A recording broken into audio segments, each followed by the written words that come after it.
من الشيطان الرجيم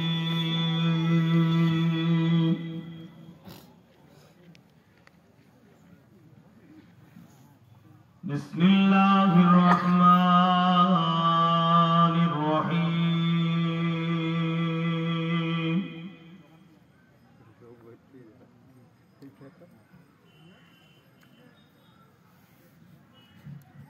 الحمد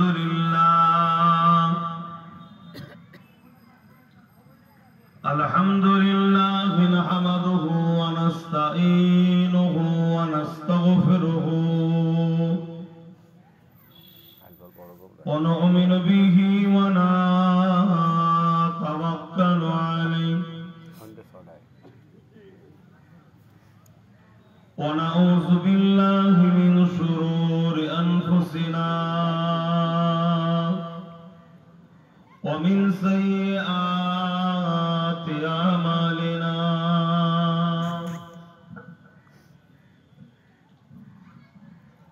من يهدي الله فلا مضل له ومن يضلله فلا هادي له ونشهد أن لا إله إلا الله وحده لا شريك له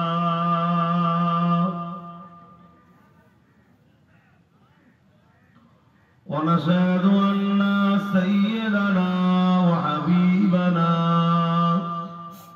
ومولانا محمدا عبده ورسوله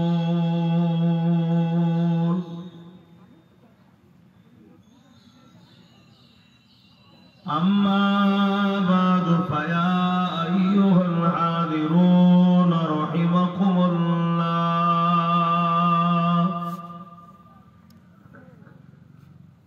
قال الله تعالى في كلام المسيح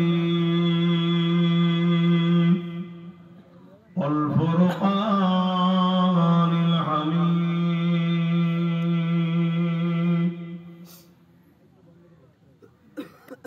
إن الله وملائكته يصلون على النبي يا أيها الذين آمنوا صلوا عليه وسلموا تسليما اللهم صل على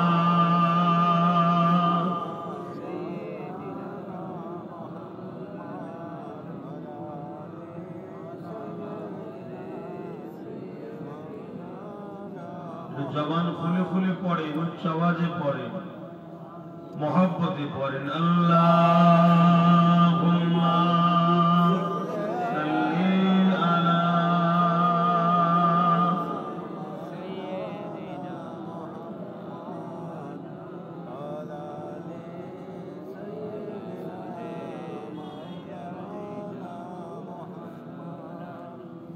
হুব্বে আহমদ জলহি सीने में है मैं हूँ मेरा दिल मदीने में है हुब्बे अहमद जलही सीने में है मैं हूँ मेरा दिल मदीने में है फूलों का तू फूल है का हुस्न है लुत्फ जन्नत से बढ़कर मदीने में है अल्लाहुम्मा सल्ली अला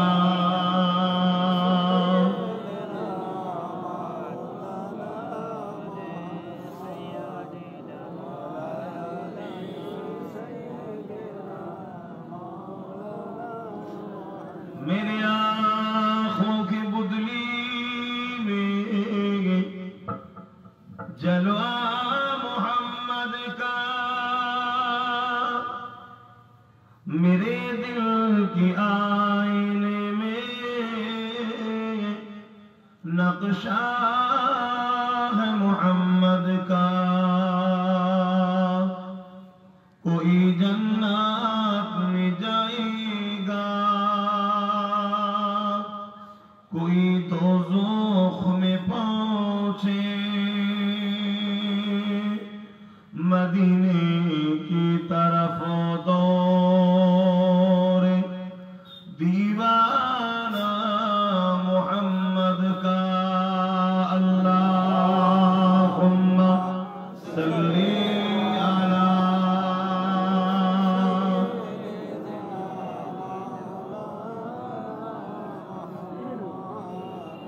वला आले सय्यदना कलमे ला इलाहा इल्लल्लाह, ला इलाहा ला इलाहा इल्लल्लाह मुहम्मदुर रसूलुल्लाह, ला इलाहा इल्लल्लाह, ला इलाहा ला इलाहा इल्लल्लाह मुहम्मदुर रसूलुल्लाह।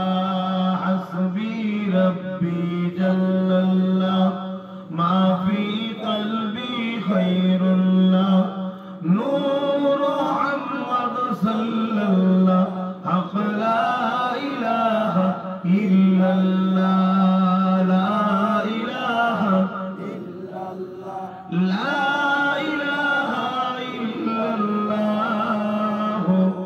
मुहम्मदुर रसूलुल्लाह। अल्लाहुम्मा सल्ली अला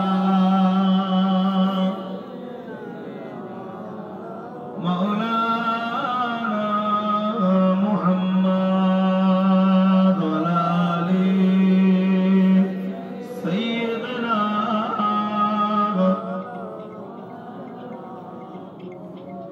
وقال الله تعالى في كلام المزيد والفرقان الحميد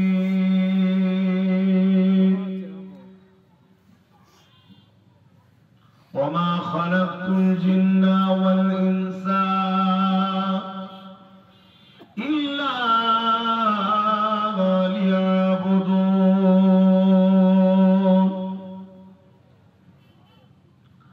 উপস্থিত আমার আব্বা জানেরা,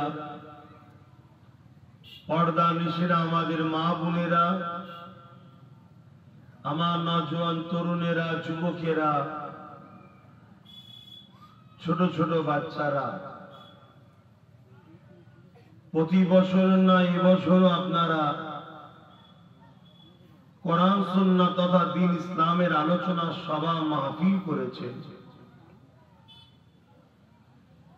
যেখানে বিশ্বজুড়ে একদল সন্ত্রাসীরা ইসলাম ও কোরআন সুন্নাহকে মিটাবার জন্য ষড়যন্ত্র করছে। সেখানে আপনারা বেশ কিছু মানুষ কোরআনের মাহফিল বানিয়ে এসে বসেছেন। এটা অত্যন্ত খুশি ও গর্বের বিষয় যে আল্লাহ যেন আপনাদেরকে দুনিয়া আখিরাতে শান্তি দেন। বলুন আমিন। কোরআন ও ইসলামের উপরে যেমন দেখবেন আকাশে চাঁদ উঠলে বাদুরের সমস্যা হয়, বা রাত্রিরে আলো হলে চোর দুষ্কৃতীদের অসুবিধে হয়, ঠিক তেমনি মানবরূপী কিছু পশু আছে, তাদের ইসলামে বড় অসুবিধে হয়, কোরআনে বড় অসুবিধে হয়, রসুলের সুন্নতে বড় অসুবিধে হয়। কারণ কি? তাদের অন্যায়ের তাদের মিথ্যা, তাদের চরিত্রহীনতা, তাদের অপকর্ম, তাদের ভুল রাস্তাটা কোরআন ও সুন্নাহ যুগে যুগে খুলে দিয়েছে, বাস্তবে দেখিয়ে দিয়েছে যে কোনো অন্যায়, কোনো ভুল। তাই দলে দলে যুগ যুগ ধরে মানুষ, সত্যের প্রেমিক যারা, মানবতার প্রেমিক যারা, ইনসাফের প্রেমিক যারা, যারা সর্বসময় আলো খুঁজে বেড়ায়, এই কোরআনের ও রসুলের সুন্নতের দেখানো রাস্তা যখনই তাদের কাছে গেছে, অন্ধকার ছেড়ে দিয়ে তারা আলো, নূর, শান্তি, সভ্যতা, ইনসাফ, ইনসানিয়াতের শিক্ষার রাস্তা কোরআন ও রসুলের প্রেমিক যুগ যুগ ধরে হয়েছে, আজও হচ্ছে। জোরে বলুন সুবহানাল্লাহ। তাই তথাকথিত মানবরূপী কিছু পশু,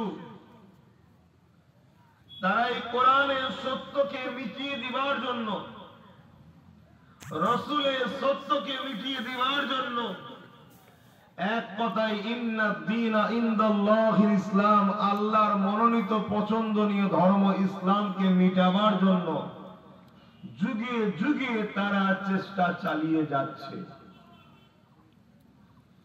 কিন্তু আলহামদুলিল্লাহ, আলহামদুলিল্লাহ, বলুন আলহামদুলিল্লাহ, খুশবুর একটা বৈশিষ্ট্য আছে, যত লাড়ানো হয় ততই ভরভর করে ছড়ায়।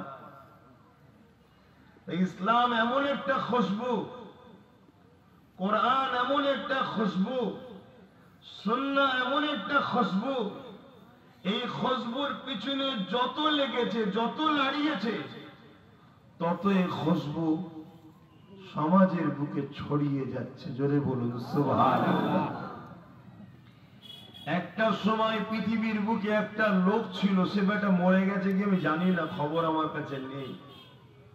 বুশ বলে নাম, জানেন আপনারা? বুশ শুনেছেন না? ইন্টারন্যাশনাল একটা শয়তান ছিল। ওই বুশ ঘোষণা দিয়েছিল যে ইসলাম ও কোরআনকে আমেরিকা থেকে মুছে দেব। কিন্তু ইসলাম এমন একটা খুশবু, এই খুশবুতে বুশের নিজের কন্যাই দিবানা হয়ে ইসলাম কবুল করে হাফেজে কোরআন হয়েছে। জোরে বলুন সুবহানাল্লাহ। কিন্তু দুঃখটা ওই জায়গায়, যখন ছদ্মবেশী শয়তান আমাদের পিছনে লাগে, তখন একটু বড় টেনশন হয়, বড় পেরেশান লাগে। কেন? ছদ্মবেশী শয়তান গুলোকে তো চিনা যায় না। কেন? বুশকে চিনা গেছে, ওটা ফ্যাক্ট নয়, ওটা টেনশনও নয়। কেন? যুগে যুগে হবে, আমাদের পরীক্ষার জন্য আল্লাহ জালিম পাঠাবে। সুখের হাওয়ায় তো খুব খাচ্ছ, খুব ঘুমোচ্ছ, আল্লাহ তো একটু পরীক্ষা নিবার জন্য মাঝে মাঝে পাঠাবে। ফেরাউনকে তো আল্লাহই পাঠিয়েছে, নমরুদকে তো আল্লাহই পাঠিয়েছে। নিশ্চয়ই আপনারা শুনেছেন মঙ্গল বলে চিঙ্গিস খান, নাম শোনেন? ওরে বাপ রে বাপ, কি বড় জালিম ছিল। যেসব এলাকা দখল করতো, গ্রামগুলোকে পুরো উজাড় করে দিয়েছে। বাচ্চা তো দূরের কথা, গাছপালা, এই সবুজ গাছপালাও থাকতো না, সব পুড়িয়ে দিত, কেটে শেষ করে দিত। এত বড় জালিম ছিল। সেও কন্ট্যাক্ট নিয়েছিল ইসলামকে মুছে দেবো। বাগদাদে হামলা করলো, পুরো বাগদাদকে উজাড় করে দিল। আমাদের পূর্বপুরুষদের এই মাথার খুলি দিয়ে ইট বানিয়ে, ইট যেমন বানিয়ে ঘর করে, এই খুলিকে ইট হিসাবে সাজিয়ে সাজিয়ে বড় বড় ঘর করে ফেলেছিল। এত মার মেরেছে। কিন্তু আলহামদুলিল্লাহ চিঙ্গিস খান মিটে গেছে। কেউ চিঙ্গিস খানের কোন খানদান ফানদান কেউ কোথায় আছে জানেন তো? কোন সাম্রাজ্য মিটে গেছে, কিন্তু আলহামদুলিল্লাহ এখন আমরা রয়ে গেছি। জোরে বলুন সুবহানাল্লাহ। দেখুন আসবে আল্লাহর পক্ষ থেকে। কিন্তু আমার বলার উদ্দেশ্য আজকে, আমাদের দুই ধরনের দুশ্মন। এক ধরনের দুশ্মন যারা মানুষের খোদা হতে চায়, মানুষকে নিজের দাস দাসী বানাতে চায়, তারাও মানুষ, কিন্তু ক্ষমতার জোরে অর্থের জোরে সব যায় যে আমি প্রভু হব, সবাইকে তারা নত করে দেয়। সামান্য পয়সাই হোক, ভয় দেখিয়ে হোক, কেস দিয়ে হোক, সবাইকে তারা নত করে দেয়, সবাইকে তাদের উপাসনার লয়ে চলে যায়, তাদের উপাসনা করায়, সব করাতে পারে, শুধু আমাদের বেলায় এলে ঝাড় খেয়ে যায়। কেন আমাদের ঘরের সব থেকে বদমাই ছেলেটাকে যদি বলা হয় আব্বাস সিদ্দিকী হুজুর তোকে একটু সেজদা কর না, সে তখন বলবে আব্বাস সিদ্দিকী বলেছে, যদি বলে থাকে আব্বাস সিদ্দিকী এটা কাফের, বলবে না? বলবে না? বলবে, হ্যাঁ বলবে। কেন? এটা সত্যি কথা তো। আল্লাহ ছাড়া অন্য কারো সেজদা হয় না, ইবাদত আল্লাহ ছাড়া কারো হয় না। আমার ঘরের সব থেকে বদমাই ছেলেটাকেও যদি বলা হয় যে কোনোদিনই হয়তো নামাজ পড়ে না, তাকেও যদি বলা হয় যে তোকে 1 লাখ টাকা দেওয়া হবে, তুই একবার অমুককে সেজদা কর না, দেবে তো? এক কথা বলেন, 1 লাখ টাকা, অত জীবনে নামাজে পড়ে না, তারপরেও টনটনে জ্ঞান আছে, না আল্লাহ ছাড়া মাথা নত করবো না, আমি মাতাল হতে পারি, আমি গুনাহগার হতে পারি, বেঈমান নয়, এই জ্ঞানটুকু আছে। তাই আমাদের কাছে এসে বারবার ওরা ঝাড় খায়। তাই সব সময় আমাদের উপরই এই মানবরূপী পশু যারা মানুষের প্রভু হতে সব করে, এদের সবসময় আমাদেরকে টার্গেট। কথা বুঝে আসছে না? নাই? আমাদের মধ্যে আরেকটা খুবই আছে, নিজের কওমের মানুষ ক্ষুধার্ত থাকলে যেমন খানা দিই, অন্য ধর্মের মানুষও ক্ষুধার্ত থাকলে তাকেও খানা দিই। নিজের কওম বিপদে পড়লে যেমন পাশে দাঁড়ায়, অন্য কওমের মানুষও বিপদে পড়লে পাশে দাঁড়ায়। কেননা আমার রাসূল শিখিয়েছে, আল্লাহর সৃষ্টিকে যে ভালোবাসবে আল্লাহ তাকে ভালোবাসে, আল্লাহর সৃষ্টিকে যে সাহায্য করবে আল্লাহ তাকে সাহায্য করে, আল্লাহর সৃষ্টিকে যে বিপদ থেকে মুক্ত করবে আল্লাহ তাকে ময়দানে মাহশরে মতো কঠিন বিপদের দিনে তাকেও মুক্ত করে জান্নাত দেবে। জোরে বলুন সুবহানাল্লাহ, আরো জোরে বলুন সুবহানাল্লাহ। এই যে একটা খুবই আমাদের মধ্যে আছে, যখন কোন গরিবের উপরে জুলুম কেউ করে, আমরা তখন তার পাশে দাঁড়িয়ে ঝাঁপিয়ে পড়ি। জানো দিদি, ইতিহাসে প্রমাণ আছে, ইতিহাসে প্রমাণ আছে, আমার ভারতবর্ষ প্রমাণ আছে। কথা বুঝে আসছে? এই জন্য আমাদের উপর একটা টার্গেট থাকে, কিন্তু এটা গুলোকে সব চেনা যায়। কিন্তু সব থেকে খাতারনাক ভয়ঙ্কর হলো যখন আমাদের সেজে কেউ গাদ্দার হয়। বুঝতে পারছেন? আমাদের সেজে পীর সাহেব সেজে, পীর জাদা সেজে, সেজে কথা মনে রাখবেন, কারণ প্রকৃত পীর যে হয় তাকে মুর্শিদ বলা হয়, সে গাদ্দার হতে পারে না। সেজে মুফতি সেজে, আলেম সেজে, আমার কথা আপনাদের অসুবিধা হচ্ছে না? না, আমি বারবার একটা জিনিস ধরাতে চাইছি, কি আপনি যদি গাদ্দারকে চিনতে না পারেন তাহলে আপনি ধ্বংস হয়ে যাবে, দুনিয়াটাও বরবাদ হবে, আখেরাতও বরবাদ হয়ে যাবে। আর আপনি যদি আপনার গাদ্দারকে চিনতে পারেন, ধোঁকাবাজকে চিনতে পারেন, মুনাফিককে চিনতে পারেন, ইনশাআল্লাহ আল্লাহ আপনার উপর রহমত করবে, আপনি দুনিয়াতেও কামিয়াবি হবেন, আখেরাতেও কামিয়াবি হবেন। তাই যেখানেই যাই এই কথা একটু বেশি বেশি বলি, ভূমিকাটা একটু শুনেলাম মন দিয়ে। আমি জানি না যে ভাইগুলো এসে দেরিয়ে রয়ে গেল, ওরা আমাদের নয় কি, আমি সেটাও বুঝতে পারছি না। কথা বুঝে আসছে? কেন অনেক ভাই ঘুরে ঘুরে ঘুরে ঘুরে এই জায়গাটা একটু টাক পড়ে আছে, এই জায়গাতে আসছে, কখন টাকটা বন্ধ হয় দেখি। কিন্তু ওই ভাইগুলো যদি আসতো এই মজলিসটা আরো ভালো লাগতো, যদি আমাদের হয়। কেন আমি জানি না, কেন আমরা প্রতিবেশী অনেক ধর্মের মানুষ বসবাস করি, তো কথা বুঝে আসছে, এটা তো আমাদের ধর্মসভা, এখানে তো আমি ইসলামের অনুসারীদের পারি, আহ্বান করতে পারি।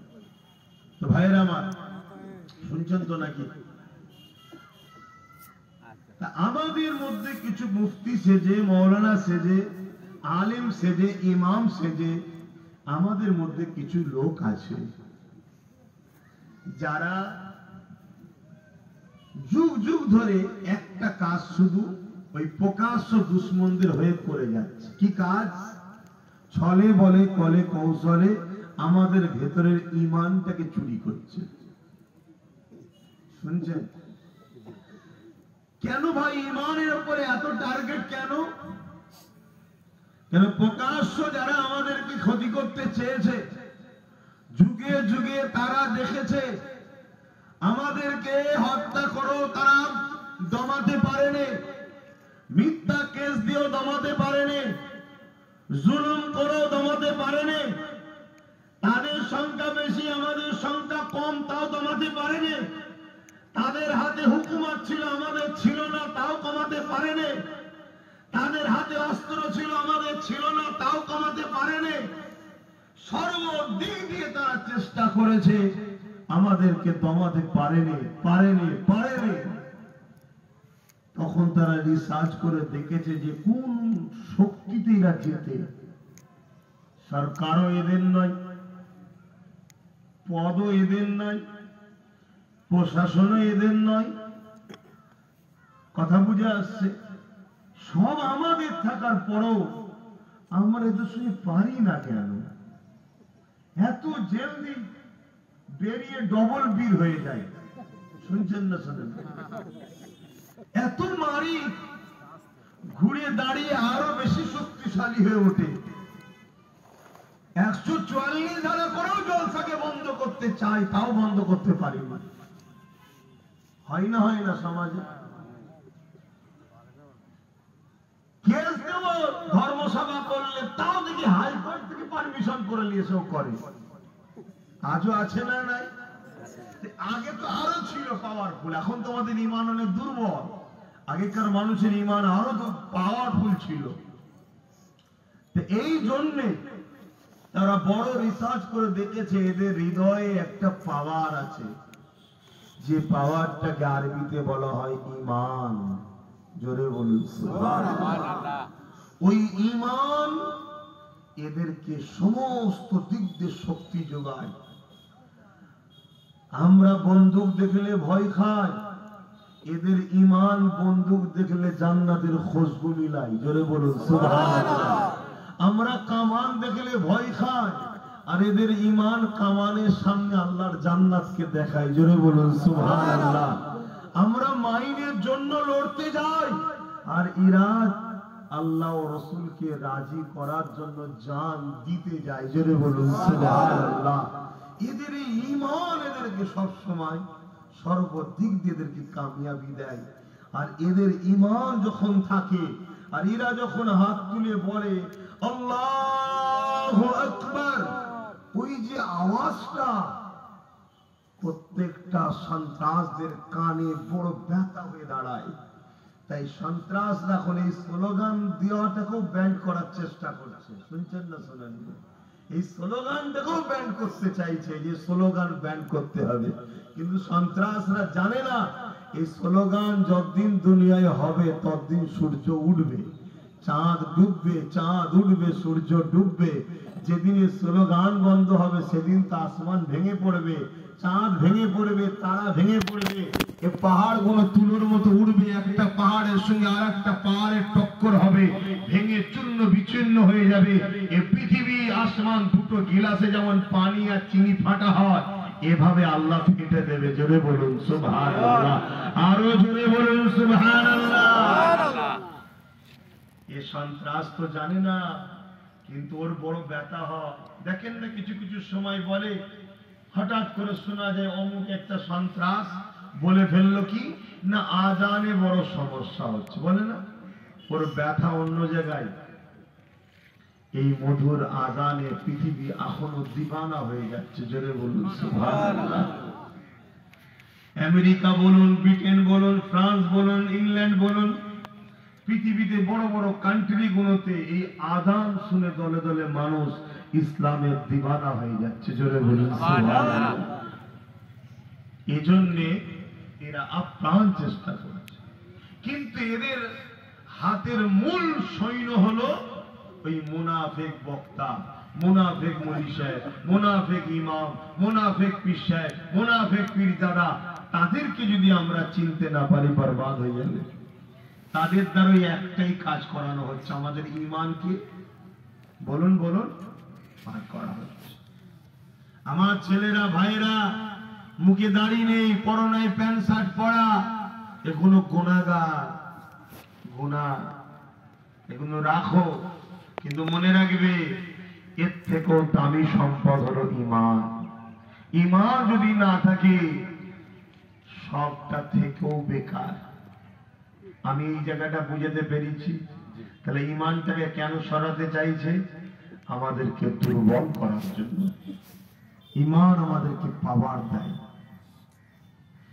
যার উদাহরণস্বরূপ আপনাদেরকে বলি, আল্লাহ নবী যখন মক্কা জমিনে ন্যায়ের কথা বলে, সত্য কথা বলে, ইনসাফের কথা বলে, এক আল্লাহ মালিকের কথা বলে, আজ থেকে ১৫০০ বছর আগে আমার রাসূলুল্লাহ এসেছিল। মনে রাখবেন, ইসলাম কিন্তু ১৫০০ বছরের নয়।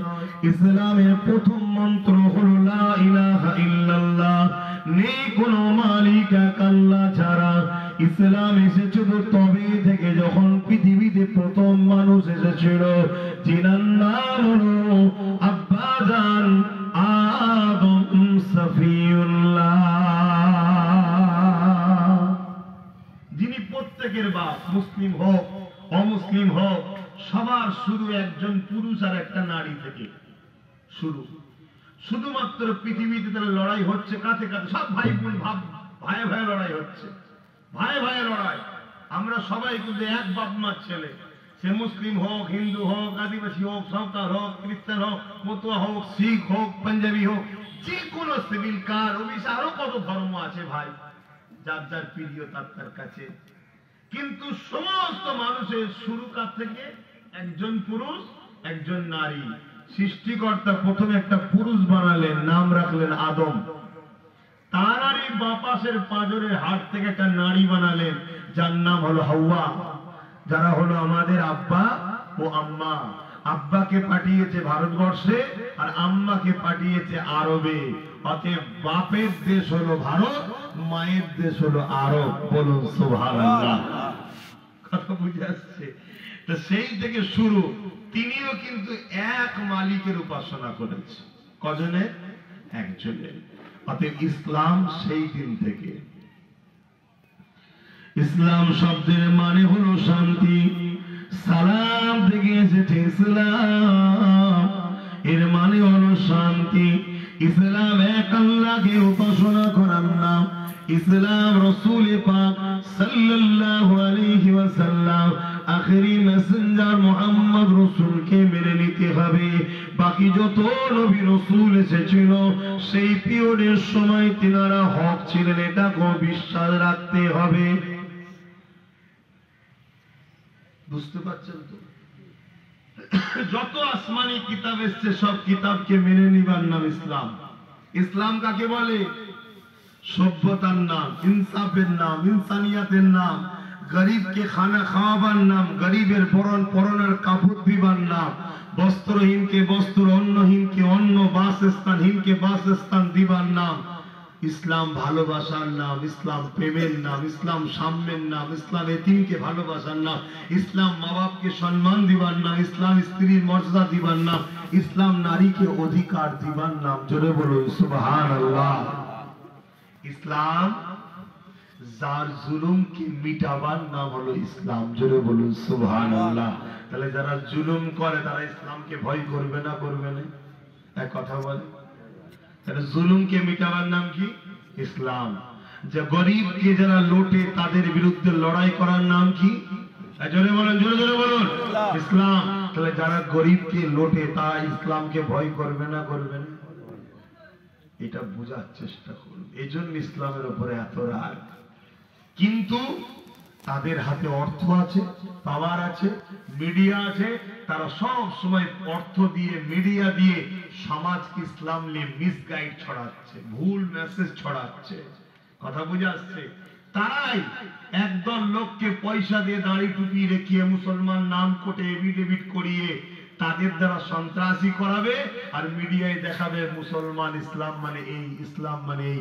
অথচ আমি আপনাদেরকে আজকে চ্যালেঞ্জের সাথে বলে যাচ্ছি, পৃথিবী থেকে সন্ত্রাসকে মিটাবার নাম হলো ইসলাম। জোরে বলুন সুবহানাল্লাহ। কত বড় বড় সন্ত্রাস ছিল, আবু জেহেল, উতবা, সাইবা, আবু লাহাব, এদেরকে মিটিয়ে দিয়েছে ইসলাম। জোরে বলুন সুবহানাল্লাহ। বাবেরা, নওজোয়ান, তরুণেরা, ও নবী পাকের প্রেমিকেরা, এই পৃথিবীর জমিনে যারা ইসলামকে ভয় করে, ইসলামকে যারা মিটাতে চায়, কেন চায়? আবু জেহেল যে জন্য চেয়েছিল, আবু জেহেল আমার রাসূলুল্লাহ বিরোধী করেছিল। কেন বিরোধী করেছিল? আবু জেহেল সমাজের মানুষকে লুটতো, আল্লাহ নবী তার বিরোধী করেছিল।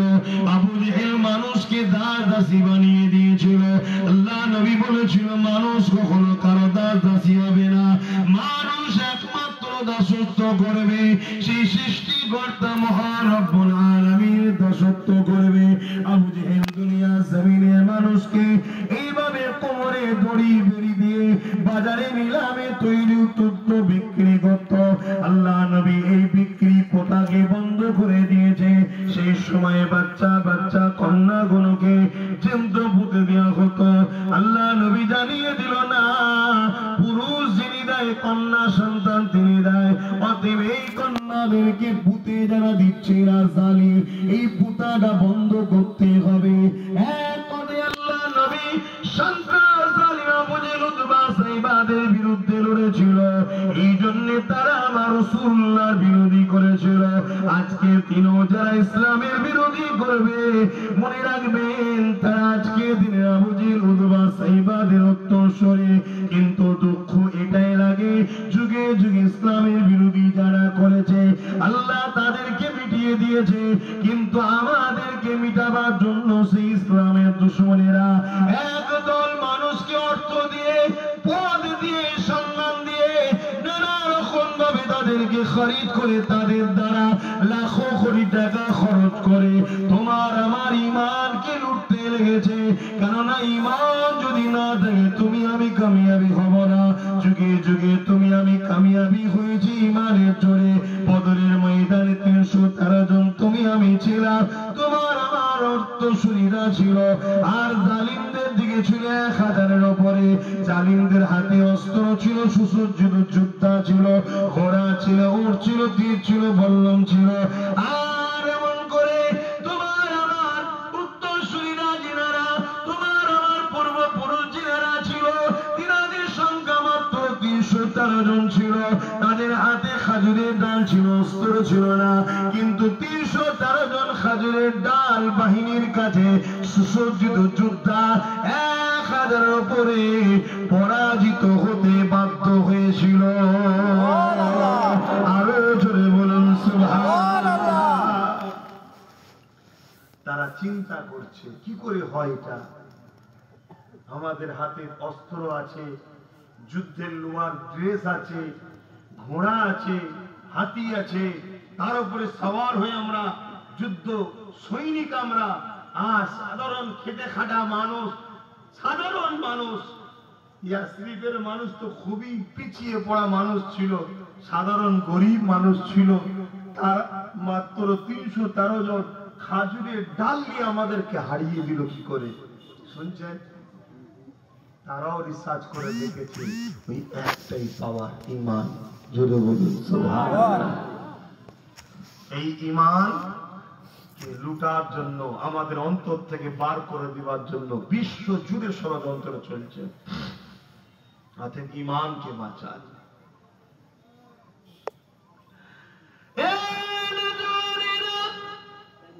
এই হিন্দুস্তানের জমিনেতে আমার গরিবের মুঈনুদ্দিন আজমিরি একা যত অন্যায় অত্যাচারী জালিমরা ছিল তাদের বিরুদ্ধে হুজুর আমার একা লড়াই করেছে। এমনকি জাদুকর নিয়ে এসে গরিবে নওয়াজকে আগুনের জাদু পর্যন্ত করতে চেয়েছে। গরিবে নওয়াজকে তাও দমন করতে পারেনি। যখন জাদুকর উড়ে উড়ে চলে যেতে লেগেছে, গরিবে নওয়াজ নিজের জুতা খড়মকে বলতে লেগেছে, যা পাঠিয়ে নেবে যায়। খড়ম উঠে গিয়ে মাথায় বাড়ি দিতে দিতে দিতে দিতে ওই নওয়াজের হাতে হাত দিয়ে ওই জাদুঘর ইমানের কলেমা পড়ে নিয়েছে।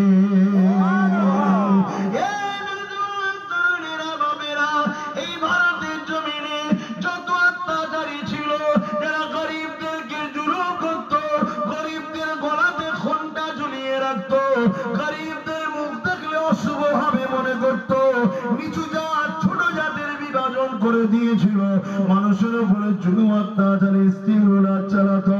আমার গরিবে নওয়াজ এই ভারতের জমিনে এসে মানুষকে ভালোবাসা দিল, তাদেরকে বুঝাতে লাগলো, না বাবা, মানুষ সবাই সমান, সবার সৃষ্টি মানে একজন আল্লাহ। এই ছোট জাত ও নিচু জাত এরম করো না, কারো গলায় ঘণ্টা ঝুলিয়ে দিয়ে কাউকে অপমান করো না। আমার গরিবে নওয়াজ যখন নাই সত্য কথা বলতে লাগলো, যারা মানুষকে লুটতে লেগেছিল, মানুষের উপরে নিজেদের প্রভুত্বকে চাপিয়ে দিয়েছিল, নিজেদের ঘরে মানুষের খোদা বানিয়ে দিয়েছিল, তারা আমার গরিবে নওয়াজের বিরোধী করতে লাগলো। আমার গরিবে নওয়াজকে নানান দিক দিয়ে মারতে চেয়েছিল, এমনকি গরিবে নওয়াজের জন্য এমন করে তিনাকে মেরে দিবার জন্য পানি বন্ধ করে দিতে লেগেছিল। আমার গরিবে নওয়াজ খাদেমকে বলেছিল, যাও আনাসাগর থেকে এক লোটা পানি তুলে নিয়ে আসো। আর পানিকে বলো মঈনুদ্দিন ডেকেছে, এই যুবকের আসলে রেখে দাও। সমস্ত আনাসাগরের পানি শুধু নয়, গাছের ডাবের পানি, মায়ের স্তনের দুধ, সব এই লুটার মধ্যে আল্লাহ ক্ষমতা রয়েছে প্রবেশ করিয়ে দিয়েছে। বাচ্চাদের কান্নার রোল পড়ে গেছে, সব জায়গায় পানি পাওয়া যাচ্ছে না। জালিমরা বুঝতে পেরে গেছে এটাই মঈনুদ্দিনের হুকুম হয়েছে, যাকে আমরা তাড়াতে চেয়েছি, মারতে চেয়েছি, তারা আবার গরিবে নওয়াজের কাছে এসে ক্ষমা চেয়েছে।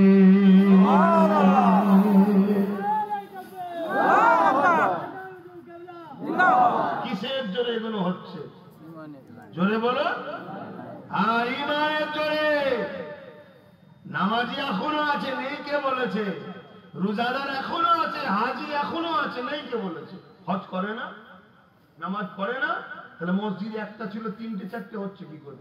সব আছে, শুধু আমাদের ইমান দুর্বল হয়ে যাচ্ছে। বাবা, কথা বুঝে আসছে? ইমানের জোরে হচ্ছে। যুগে যুগে একদল মানবরূপী পশুরা চেষ্টা করেছে ইসলামকে ক্ষতি করার। আল্লাহ তাদেরকে মিটিয়ে দিয়েছে। ইসলাম ছিল, আছে, কারণ ইসলামের হেফাজতের দায়িত্ব আল্লাহ নিজে নিয়েছে। জোরে বলুন সুবহানাল্লাহ। কিন্তু আমাদের দুঃখ যেটা, সেটা হলো এটা একদল ছদ্মবেশী লোক আমাদের মধ্যে আছে, যারা গান হলে, বাজনা হলে, সিনেমা হলে, যাত্রা হলে, তখন সেখানে 144 ধারা করতে যাই না। শুধু কোরআনের কথা হবে, দিনের আলোচনা হবে, আমাদেরই ঘরের ছেলেরে বাবা সেখানে গিয়ে ফিতনা লাগাবে। আছে না? নাই? এই সব গাদ্দার গুলোকে চিনুন। যদি না চেনেন, আপনার হাড়ির খবর সব গাদ্দাররা বলে দিচ্ছে। কথা বুঝতে পারছেন? গাদ্দার যদি ঘরের মধ্যে থাকে, তাহলে আপনি কৌশল অবলম্বন করবেন কি করে? আপনার ঘরের খবর তো গাদ্দার সব বলে দেবে। এজন্যই নবী বলেছে, আমার বড় ভয় হয়, আমার উম্মতের সবচেয়ে বেশি ক্ষতি একদল মুনাফিক মুসলমানরা করবে। রাসূল বোঝে না? বোঝে না? কথা কিছু মাথায় ঢুকছে, পিছনের ভাইদের ঢুকছে তো নাকি? শুনছেন তো? একটু বুঝুন। তাই বারবার এসে বুঝাচ্ছি। আর এই তোমাদেরকে যত বুঝায়, আর এই গাদ্দার গুলো রাত্রিরে হোক বা স্পেশাল করে হোক, দুনিয়ার ওই প্রভুদের কাছে যায়, যে মিটিং করে, যে সবই ঠিক আছে, আমরা সব রেডি করি, আর আপনার সিদ্দিকী যে ঘেটে দেয়। শুনছেন না? এইরকম আমার মতো যত হকবাদী উলামা আছে, তাদের বিষয়ে গাদ্দার রেদের দুনিয়ার প্রভুর কাছে গিয়ে বলে সব ঠিক আছে, আমরা সব ঠিক করে ফেলি, আর ওই মৌলানাটা এসে ঘেটে দেয়, সব গন্ডগোল করে দেয়। তখন এই দুনিয়ার প্রভুগুলো চিন্তা করে কি করে ওকে ভাসানো যায়। শুনছেন না? কিছু দোষ থাকবে না, আর থাকবে না, কিছুই থাকবে না, খালি খামাখায়, খালি খামাখায় দেখা যাবে তাকে হ্যারাসমেন্ট করবে, জুলুম করবে, অত্যাচার করবে। শুনছেন না? শোনেননি? আর তোমরা তখন কি করো? দাঁতের খিলাল দিয়ে গোস বার করো। হাসছো, শুনছো, আগামী দিন যদি হক কথা লোক বলা বন্ধ করে দেয় তো তুমি চিনতে পারবে কোনটা হক কোনটা না হক? এখন থেকে যদি আমাদের মতো যদি লোকেরা সজাগ করা বন্ধ করে দেয় তো যা পারে করে কি যায়, জলসাই করবো না, যা গেলে তো বলতে হবে হক কথা, যাবো না। তোমাদের কি দশা হবে? ইমান বাঁচাতে পারবে? হ্যাঁ, ইমান না বাঁচালে কোথায় যাবে? জাহান্নামে। তোমাদেরকে জান্নাতে নিয়ে যাওয়ার জন্য যারা কথা বলে, তারা যখন বিপদে পড়ে তোমরা দাঁতে খেলাল দিয়ে বসবার করো কেন? হ্যাঁ, আমি কি বুঝাচ্ছি শুনছো? বোঝো, যদি সময় থাকে তোমরা হাক্কানি আলেম উলামাদের পিছনে দাঁড়াও, তাদের বডিগার্ড হও, তাদেরকে পাহারা দাও, তাদের হয়ে কথা বলো, তাদেরকে ঘিরে রাখো। কথা মাথায় ঢুকছে না? ঢুকে নে। আর না হয় বড় কঠিন দিন আসছে, তোমার হয়ে গুণ গাওয়ার কেউ থাকবে না, তোমাকে সঠিক রাস্তা দেখাবার কেউ থাকবে না। আর যখন থাকবে না, যে ছেলের গার্জেন থাকে না, ছেলেটা খারাপ হয় কেন? তাকে কেউ রাস্তা দেখাবার থাকে না, তাই তখন তুমি আরো খারাপ হয়ে যাবে। দুনিয়ায় তুমি তো ধ্বংস হবেই হবে, আর পরকালে তোমার ঠিকানা জাহান্নাম হবে। এজন্য এগুলো বোঝেন। আল্লাহ নবী নবী নবী নবী আমার মোটা যুদ্ধের ময়দানে যাবে। এই যুবকেরা, তরুণেরা, সাহাবা হুজুর দিয়াকে আল্লাহ নবী বললেন, চলো বাবা খেয়ে আসো, ইসলামের জন্য, হকের জন্য, ন্যায়ের জন্য জালিমরা ইসলামের উপরে আঘাত করতে আসছে, অত্যাচারীরা মদিনার উপরে হামলা করতে আসছে। অর্থাৎ বদরের ময়দানে যখন রাসূলুল্লাহ যাবেন, কে আছো বাবা নিজের প্রতিবেশী বাচ্চাদের জন্য, নিজের দেশের জন্য, নিজের অধিকারের জন্য, ন্যায় সত্যের জন্য বাবা জালিমদের আঘাতকে প্রতিরোধ করার জন্য যাবে। আগে চলো বাবা। একটা বাড়িতে বাপ বেটার মধ্যে কথা কাটাকাটি শুরু হয়ে গেছে। কি নিয়ে কথা কাটাকাটি হতে লেগেছে? বাপ ছেলেকে বলতে লেগেছে, বাবা ছেলে তুমি ঘরে থাকো, আমি তোমার আব্বা আল্লাহ নবীর সাথে বদরে যাব, হক না ইনসাফের জন্য আমি লড়াই করব। ছেলে বলতে লেগেছে, আব্বা যান আপনার বয়স হয়ে গেছে, আপনি ঘরে থাকেন, আমি ছেলে আল্লাহ নবীর সঙ্গে বদরের ময়দানে যাব, হক ন্যায়ের পক্ষে দাঁড়িয়ে আমি লড়াই করব, এর বিনিময়ে আমি আল্লাহ পাকের জান্নাতটা পেয়ে যাব। আব্বা আপনি আমাকে যেতে দেন। ভেবে দেখুন তাদের মধ্যে শহীদ হবার তামান্না কত রয়েছে। এ যুবকেরা, তরুণেরা, বাবেরা, আজকে তো রাস্তাঘাটে এদিক ওদিক মোড়ে মোড়ে হাজারো চোরের সামনে শহীদ লেখা থাকে, থাকে না? থাকে না? সমাজের মানুষকে লুটেছে, চুরি করেছে, গুন্ডাগিরি করেছে, অত্যাচার করেছে, মানুষের অধিকার মেরে নিয়েছে, মরে গেছে, সে হয়ে গেছে শহীদ। শুনছেন? আমি ও শহীদের কথা বলছি না, আমি রাসূলুল্লাহ দ্বীনের পক্ষে যারা লড়াই করে শহীদ হয়, অর্থাৎ গরিবের পক্ষে যারা লড়াই করে, এতিমের পক্ষে যারা লড়াই করে, বিধবার পক্ষে যারা লড়াই করে, মানবতার পক্ষে যারা লড়াই করে, রাষ্ট্রকে নিরাপত্তা রাখার পক্ষে যারা লড়াই করে, এ নওজোয়ান তরুণেরা, বাপেরা, একেবারে অত্যাচারী জালিমদের বিরুদ্ধে যারা লড়াই করতে গিয়ে আল্লাহর রাহে কুরবান হয়ে যায়, তাদেরকে শহীদ বলা হয়। এই শহীদ যখন ইন্তেকাল করে, জমিনে রক্ত পড়ার পূর্বে আল্লাহ পাক তিনার জন্য জান্নাতের সুসংবাদ দিয়ে দেয়। আমাদের মধ্যে ওই চেতনা নাই আর কেন? আমাদের ঈমান বড় দুর্বল। আমরা মরবো 100%, মরবো না? মরবো না? কিন্তু এত মরবো জানি, কিন্তু বাঁচার সব খুব খুব বাঁচার সব, কিন্তু বাঁচতে কেউ পারবে? কবে মরণ হবে? যেদিন তোমার দিন ফিক্সড আছে সেই দিন, আগেও হবে না, পরেও হবে না। কিন্তু তুমি যদি গরিবের পাশে দাঁড়িয়ে এতিমের পাশে দাঁড়িয়ে, অসহায়ের পাশে দাঁড়িয়ে, মাতৃভূমির জন্য লড়াই করে তুমি যদি কুরবান হতে পারো, আল্লাহর রাহে তুমি যদি জান দিতে পারো, মনে রাখবে তোমার এই মৃত্যুটা বড় কামিয়াবি হবে। জোরে বলুন সুবহানাল্লাহ। এটা ঈমান। এটা কি? ঈমান। আমাদের ঈমানকে বরবাদ করে দেওয়া হচ্ছে। ঈমান, রাসূলের মহব্বত, নবীর আদব হৃদয়ের মধ্যে থাকার নাম হলো ঈমান। জোরে বলুন সুবহানাল্লাহ। অর্থাৎ যে ব্যক্তি মুহাম্মদ রাসূলকে রাসূল জেনে জানের থেকে বেশি ভালোবেসে আদবের সাথে মেনে নিয়েছে, তার মধ্যে ঈমান আছে। জোরে বলুন সুবহানাল্লাহ।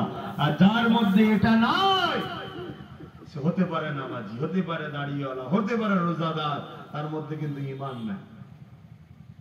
আর সমাজে একদল লোক বেরিয়েছে, তারা দেখবেন আমাদের দিল থেকে নবীর আদবকে সরাতে চাইছে, নবীর মর্যাদাকে সরাতে চাইছে, নবীর শানকে সরাতে চাইছে, নবীর দিনের যে মর্যাদা, নবীর দিন যে কমপ্লিট একটা জীবন ব্যবস্থা, সবকিছু থেকে সরিয়ে দিয়ে গুটি কত হাতে গোনা নামাজ, দাড়ি, টুপি এগুলোকেই শুধু দিতে চাইছে। আরে আমার রাসূলের দিন একটা কমপ্লিট জীবন ব্যবস্থার নাম। জোরে বলুন সুবহানাল্লাহ। নবীর দিন ন্যায়ের পক্ষে থাকার নাম, অন্যায় বিরোধী করার নাম। কারণ আল্লাহ কোরআনে বলছে, কুনতুম খায়রা উম্মাতিন উখরিজাত লিন-নাস তা'মুরুনা বিল মারুফ ওয়া তানহাউনা আনিল মুনকার। তোমরা ন্যায় কাজ করো, ন্যায়ের দিকে মানুষকে ডাকো, অন্যায় থেকে বিরত থাকো এবং অন্যায়কে মিটিয়ে দাও। শুনছেন না? শুনেন। এই কাজটা কি আল্লাহ আমায় দিয়েছেন? আপনাদের সবাইকে, সবার। কিন্তু আল্লাহ দিয়া কাজ আমরা করছি কি? দুনিয়ার কোন জালিম যদি বলে এই গ্রামকে আমায় দাও, তার জন্য 2-10টা মারতে হয়, তুমি মেরে দিচ্ছ, তার বিনিময়ে তুমি সামান্য ভিক্ষা পাবে। আর যে মালিক তোমাকে সৃষ্টি করেছে, দুটো চোখ দিয়েছে, দুটো হাত, দুটো পা দিয়েছে, সেই মালিক বলছে গ্রামে শান্তি প্রতিষ্ঠিত করো, তুমি তার কথা কিন্তু শুনলে না, তুমি তার কথা শুনলে না। তাহলে আল্লাহর কাছে জবাব দিতে হবে না? হবে না? আল্লাহ আমাদের সকলকে হিদায়াত করেন। বলুন আল্লাহুম্মা আমিন। মুহাব্বতে দরুদ আল্লাহুম্মা সাল্লি আলা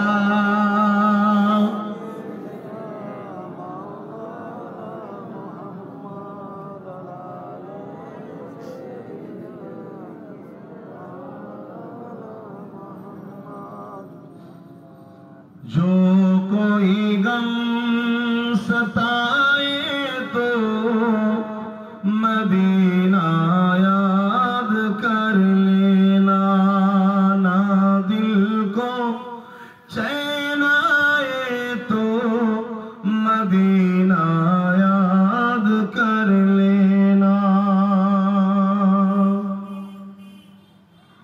उम्र जिंदगी में गम के दिन तो आई जाती है,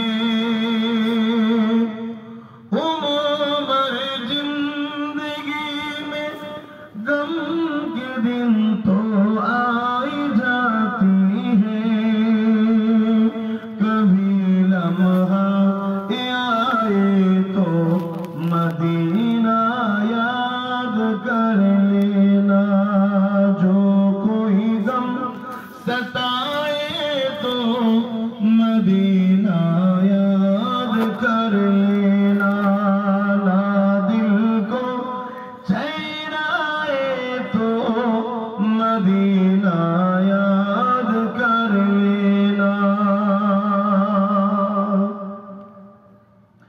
सुना है मुश्किलों में कोई साथ नहीं चलते, सुना है मुश्किलों में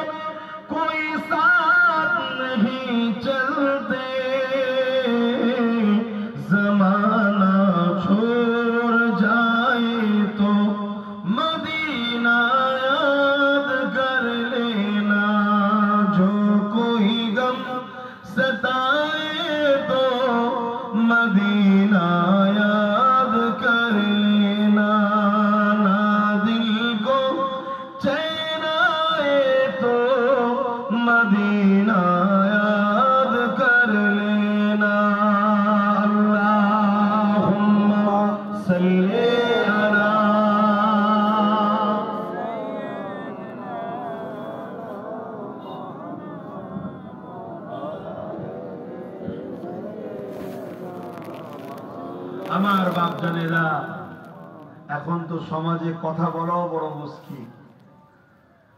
আপনি বলবেন এক, সেটাকে একদল মুনাফেক গাদ্দার মিডিয়া কাটিং কুটিং করে এমন ভাবে ছাড়বে, সমাজে মেসেজ যাবে আর এক। কথা বুঝছেন না? বুঝছেন? আর সমাজে আবার যারা হকবাদীদেরকে দেখতে পারে না, তারা তো টুইয়ে বসে থাকে, অমনি সঙ্গে সঙ্গে ওইটাকে নিয়ে দেখা যাবে। আবার কেউ কোনো জায়গায় ঠুকে দেবে, আপনি দোষ করেন চাই না করেন, আপনাকে আবার তুলে নিয়ে যাওয়া হবে। কথা মাথায় ঢুকছে না? ঢুকে নেই। এরকম চলছে, সমাজে চলছে। এই গতকালকের কথা বলছে, আমার এক ভাই হকবাদী, হক কথা বলে, সে একটা নাট করেছে, সেই নাট করার জন্য কেউ কিছু হয়েছে, তাকে তুলে চলে গেছে। এই সমাজে ঘটছে। এই যে সমাজ, এটা একটাই কারণ, সেই কারণ হচ্ছে আমার কম। তোমরা আজকে নিজেদের দুশ্মনদের পিছনে ছুটে বেড়াচ্ছ, নিজেদের দুশ্মনকেই তোমরা শক্তিশালী করছো, নিজেদের দুশ্মনদের ঘরেই তোমরা বাহ বাহ করে তুলছো পরে, তাই আজকে তোমার আমার এই দুর্দশা হচ্ছে। আমি জানি যারা আল্লাহকে ভালোবাসে, নবীকে ভালোবাসে, তাদের উপরে হাজারো পরীক্ষা আসবে, হাজারো। হযরতে মুজাদ্দিদ আল-ফিসানি যখন এই ভারতবর্ষে হতভাগা আকবর যখন দ্বীনে ইলাহি বার করেছিল ইসলামের বিরুদ্ধে, তিনার যখন বিরোধী করেছিল, হতভাগা আকবর ক্ষমতায় বসে আছে, পাওয়ারে বসে আছে, প্রশাসন তার, মিলিটারি তার, জোর করে মুজাদ্দিদ আল-ফিসানিকে 8 বছর জেল খাটিয়েছে। কিন্তু মনে রাখবেন, আকবর মিটে গেছে না যায় না? আকবরের কবর কোথায় কেউ জানে? আকবরকে কেউ দেখতে যায়, আকবরের জন্য কেউ দোয়া চায়, কিন্তু আজও কোটি কোটি লোক মুজাদ্দিদ আল-ফিসানি দরবারে যায়। প্রতিটা জলসায় মুজাদ্দিদ আল-ফিসানি রূহ পাকে সব পৌঁছানো হয়। জোরে বলুন সুবহানাল্লাহ, আরো জোরে বলুন সুবহানাল্লাহ। আরে যারা মুমিন হয়, তাদের জন্য তো মৃত্যুটাই হলো সবচেয়ে বড় খুশির বিষয়। যদি বলেন কেন? মৃত্যু হলো তাদেরকে আল্লাহর সঙ্গে মিলাবার একটা রাস্তা। জোরে বলুন সুবহানাল্লাহ। অর্থাৎ বাইরে ছিল, ঘরে ফিরছে। এই বাইরে থেকে ঘরে আসতে গেলে একটা পুল পার হতে হবে, ওই সেতুটা হলো মৃত্যু। মৃত্যুর সেতু পার হয়ে যেতে পারলেই নিজের ঘরে নিজে ফিরে যাবে, আমার আল্লাহর কাছে আমরা ফিরে যাব, আমরা জান্নাতে থাকবো। জোরে বলুন সুবহানাল্লাহ। চিন্তা তো তাদের যারা দুনিয়ায় গরিবকে লোটে, এতিমকে লোটে, বিধবাকে লোটে, অসহায়কে লোটে, রাষ্ট্রকে লোটে, সমাজকে লোটে, জুলুম করে। চিন্তা তাদের, কেন তারা মরণের পরে জাহান্নামে যাবে, তাই তারা বাঁচার শখ করতে পারে। তোমার আমার মৃত্যুতে ভয় কিসে? কিছু মাথায় ঢুকছে, কিন্তু আমার কম। ভেবে দেখো, আমরা তো অন্যায় দেখলেও অন্যায়ের বিরোধী দূরের কথা, অন্যায়কে আমরাই সাপোর্ট করি। কে করি না? আমরা আবার অনেকে বলি যে কি করা যাবে, বড় শয়তানের থেকে তো ছোট শয়তান ভালো, এই বলি না? কিন্তু আমার আল্লাহ কি বলছে? মক্কা শরীফে জানলে 3টে শয়তানকেই পাথর মারতে হয়, জানেন তো নাকি? কটা? আপনি গেছেন? কটা শয়তান আছে মক্কায়? 3টেকেই পাথর মারতে হয়। তার মানে কি? পাপ যেমনই হোক, ছোট আর বড়। কিন্তু আবার আম্মাজান আয়েশা হুজুর বলছেন, ছোট পাপকে বেশি ভয় করো। কেন? ছোটকে মানুষ গুরুত্ব দেয়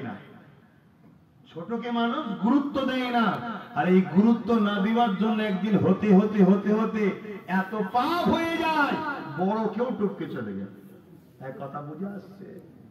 অতএব অন্যায়কে অন্যায় বলো, জুলুমের কখনো সাথ দিও না। আজকে যদি সাথ দাও, মনে রাখবে আল্লাহ তোমাকে ছাড়বে না।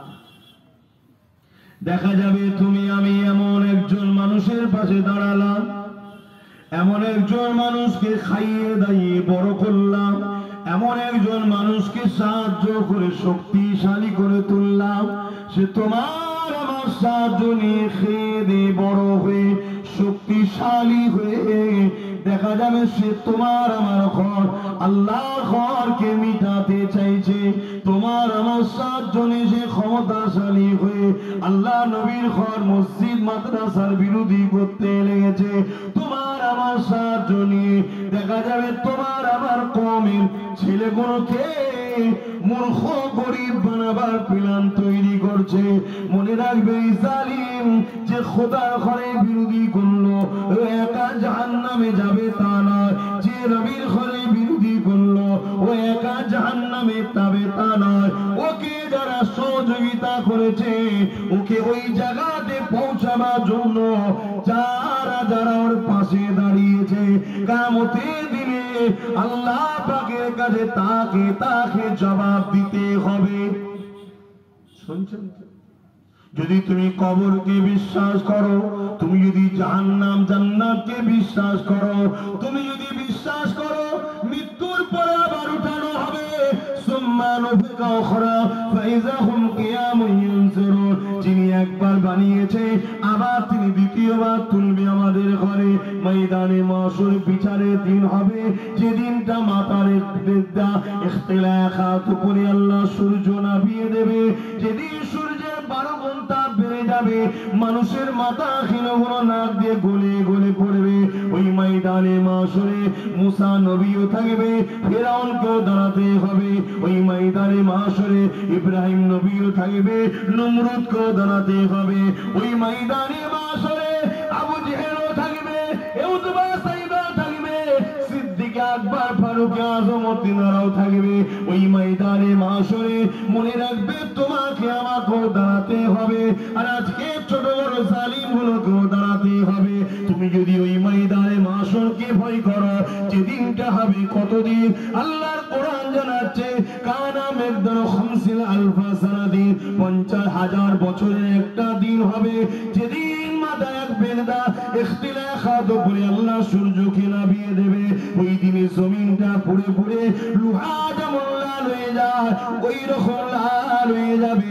ওই দিনকে যদি তুমি বিশ্বাস করো তাহলে মনে রেখে দিও, তুমি ডাইরেক্ট অন্যায় করো, ডাইরেক্ট চুরি করো, ডাইরেক্ট গরিবকে লোটো, ডাইরেক্ট গরিবকে হত্যা করো, ডাইরেক্ট মিথ্যা কেসে তুমি তোমার মুসলিম ভাইকে ফাঁসাও, বা তুমি নিজে ডাইরেক্ট না করে তুমি এমন জনকে সাপোর্ট করলে, সাথ দিলে, যে ক্ষমতায় আসার পরে সে চুরি করছে, সে অন্যায় করছে, সে গরিবকে লুটছে, সে মুসলিম কওমের ছেলেগুলোকে দেখে দেখে ক্যাচার কেস দিয়ে জেলে ভরে দিচ্ছে, বা অন্য কোনো মানুষের উপরে জুলুম করছে, মনে রাখবে এর জন্য সে একা দোষী হবে না, তুমি তার শরীক হয়েছো, সহযোগী হয়েছো।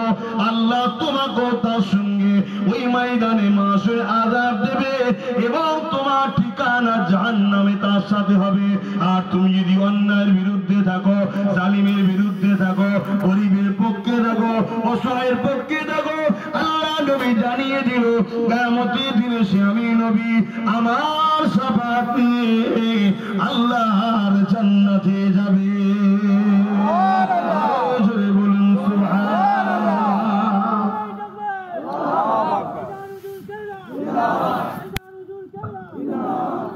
আমি যে আলোচনাগুলো করছি এই আলোচনায় বলুন তো ভাই আমার দুশ্মন বাড়ছে না কমছে? আচ্ছা, এই আলোচনা যদি না করি, আমি যদি পেলেন দুটো মহব্বতের কথা বলে চলে যেতাম, আমার দাওয়াত বাড়তো না কমতো? বাড়তো। তাহলে আমি কি পাগল হয়ে গেছি নাকি? তাহলে কেন এই বলছি? আমার কি দরকার আছে কথা বলা? হ্যাঁ, আমি যদি হক কথা না বলি আল্লাহ কিয়ামতের আমাকেও ধরবে। কিয়ামতটা বড় কঠিন হবে, আখিরাত বড় কঠিন হবে, আমাকে হক কথা বলতে হবে। আর আপনাদেরকে ভালোবাসি তাই বুঝাতে চাইছি, যাতে করে আপনারাও কমসে কম হক শুনে হকের পক্ষে থাকতে পারেন। কি গো, থাকবেন না? থাকবেন না? আমার সাথে ছিলেন, এখনো আছেন তো নাকি? একটু আল্লাহকে সাক্ষী রেখে হাত তোলা যাবে? কাকে সাক্ষী রেখে তুলছেন? কাকে সাক্ষী রেখে তুলছেন? লম্বা করে হাত তুলুন। কাকে সাক্ষী রেখেছে? আপনাদের বাড়ি আম্মাজান বোনজান গুলো সব আছে তো নাকি? হাত লম্বা করে তুলছেন তো? আলহামদুলিল্লাহ, আল্লাহ কবুল করে। আয় আল্লাহ, যে হাতগুলো উঠেছে এই হাতগুলোকে দুনিয়ায় আমার সাথে রাখুন, পরকালে আমার সাথেই জান্নাত নসিব করেন। বলুন আল্লাহুম্মা আমিন। আরো জোরে বলুন আল্লাহুম্মা আমিন। অন্য কারো জন্য বাপ দোয়া চাওয়ার আমার দরকারও নেই, আর বদদোয়া করারও দরকার নেই, কেন যার যেটা ভালো লাগছে করবে না। তবে হ্যাঁ, কিছু লোক আছে ভালোবাসে, হাত তোলার সাহস পায়নি, ঠিক না? আল্লাহ তাদেরকেও যেন আমাদের সাথে রাখে। বলুন আল্লাহুম্মা আমিন। কিন্তু কেউ যদি অন্য কাউকে ভালোবাসে, কোন জালিমকে, চিটিংবাজকে, ধাপ্পাবাজকে, ফটকারীকে, সে তার সঙ্গে কোথায় থাকবে তার বিষয় ভাই। কথা বুঝে আসছে না? তবে মনে রাখবেন, অত্যাচারকারী, জুলুমকারী কখনো নাজাত, এটা হকুম নাস। নামাজ কাজে করেছে, আল্লাহর কাছে তওবা করে যদি পড়া শুরু করে দেয়, আল্লাহ তাকে মাফ করে দেবে। জোরে বলুন সুবহানাল্লাহ। রোজা কাজে করেছে, আল্লাহর কাছে তওবা করে কাফারা দিয়ে যদি সে তওবা করে আল্লাহর কাছে ক্ষমা চেয়ে রাখা শুরু করে দেয়, আল্লাহ তাকে ক্ষমা করে দেবে। জোরে বলুন সুবহানাল্লাহ। কিন্তু কেউ যদি কারোর উপরে জুলুম করে থাকে, সে মিথ্যা কেসে হোক, মিথ্যা সাক্ষী দিয়ে হোক, কারো জমি দখল করে হোক, কারো তেরপল চুরি করে হোক, কারো চাল চুরি করে হোক, যে কোনো জিনিস সেটা তার হক। শুনছেন না শোনেননি? যতক্ষণ না সেই ব্যক্তিটা মাফ করছে, আল্লাহ মাফ করবে না। তাই আমার ভালোবাসার মানুষদের বলবো, কাউকে যদি কিছু দিতে না পারেন, কারো কিছু কিনে নেবেন না। কাউকে যদি হাসাতে না পারেন, কারো দিল ভেঙে দেবেন না। আসুন, বিশ্ব জুড়ে আবার সেই জাহেলিয়াতের যুগ তেরে তেরে আসছে। আবার নারীদের উপরে অত্যাচার বাড়ছে, আবার রেপ বাড়ছে, আবার খুন বাড়ছে, আবার লুট বাড়ছে, আবার অত্যাচার বাড়ছে, আবার চিটিংবাজি, প্রতারণাকারী, বিশ্বাসঘাতকতা পৃথিবী জুড়ে আবার বাড়ছে। হে উম্মতে মুহাম্মাদী, তোমার আমার রাসূল যখন পৃথিবী জঙ্গল হয়েছিল, অশান্তির দাবানলে জ্বলছিল, যখন এই পৃথিবীর বেটিগুলো বাঁচার অধিকার ছিল না, এই পৃথিবীর গরিবগুলোকে হত্যা করা হতো, বাজারে নিলামে তোলা হতো, অত্যাচারী শাসকদের হাতে তালুতে তারা অত্যাচারের শিকার হয়েছিল, তোমার আমার নবী এই অসহায় মানুষগুলোকে এবং অশান্ত পৃথিবীকে শান্ত তোমার আমার রাসূল একা করেছে। জোরে বলুন সুবহানাল্লাহ। আরো জোরে বলুন সুবহানাল্লাহ। একা মুহাম্মদ রাসূল ভালোবাসা দিয়ে, প্রেম দিয়ে, সততা দিয়ে, ইনসাফ দিয়ে, ইনসানিয়াত দিয়ে, সত্য দিয়ে সেই নবীর কোটি কোটি উম্মত তুমি আমি। আসো, আমরা কোন মুনাফিকের দলদাস হব না, কোন গাদ্দারের দল করব না, কোন বেঈমানের পিছনে ঘুরব না। আমার নবী বলেছে, কিয়ামতের শেষ দিন পর্যন্ত কুরাইশ বংশের বাচ্চাদের ঝান্ডা তলে দাঁড়াবে, তাদের নেতৃত্ব মেনে নাও। তাই আমি সেই বংশের ছেলে হয়ে তোমাদেরকে দাওয়াত দিচ্ছি, আসো এক মুঠো হই আমরা। কিসের জন্য? গরিবকে হাসাবার জন্য। কিসের জন্য? বিধবাকে মর্যাদা দিবার জন্য। কিসের জন্য? এতিমকে সাহারা দিবার জন্য। কিসের জন্য? মাতৃভূমিকে জালিম অত্যাচারদের হাত থেকে বাঁচাবার জন্য। কিসের জন্য? নিজেদের পাড়া প্রতিবেশী অমুসলিম ভাইদের ঘরেও ভালোবাসবো, তাদের অধিকার, তাদের গরিব, তারা অসহায়, তাদের পাশেও দাঁড়াবার জন্য। এক মতে আল্লাহর সৃষ্টিকে হাসাবার জন্য আমরা সংগঠিত হব। আমরা আল্লাহ নবীর সুন্নাত অনুযায়ী জীবন গড়ব। এতে আপনারা আমার সাথে এক হতে রাজি আছেন? আল্লাহকে সাক্ষী রেখে বলছেন রাজি আছেন? মারহাবা, নারে তাকবীর। লব্বাইক ইয়া রাসূলুল্লাহ, লব্বাইক ইয়া রাসূলুল্লাহ। আপনার হুজুর আমি হাজির আছি, আপনার দিনের হয়ে কাজ আমরা করব, ঠিক না বেঠিক গো? রাসূলের দিন গরিবকে ভালোবাসা, রাসূলের দিন ক্ষুধার্তকে খানা খাওয়ানো, নবীর দিন পিপাসুক মানুষের পিপাসা মেটানো, নবীর দিন বস্ত্রহীনকে বস্ত্র দেয়া, নবীর দিন এতিমকে সাহারা দেয়া, নবীর দিন বিধবাকে মর্যাদা দেয়া, নবীর দিন মা বাপকে সম্মান দেয়া, নবীর দিন রাষ্ট্রকে নিরাপদে রাখা, নবীর দিন রাষ্ট্রের সার্বভৌমত্বকে আগিয়ে নিয়ে যাওয়া, নিরাপদে রাখা, সর্বদিক দিয়ে অর্থনীতিতে, এডুকেশন নীতিতে, পরিবার নীতিতে, সর্বনীতিতে সুন্দর সমাজ গড়ে তোলা। জোরে বলুন সুবহানাল্লাহ। নবীর দিন বুঝছেন তো? এটা নবীর দিনের কথা বলছি।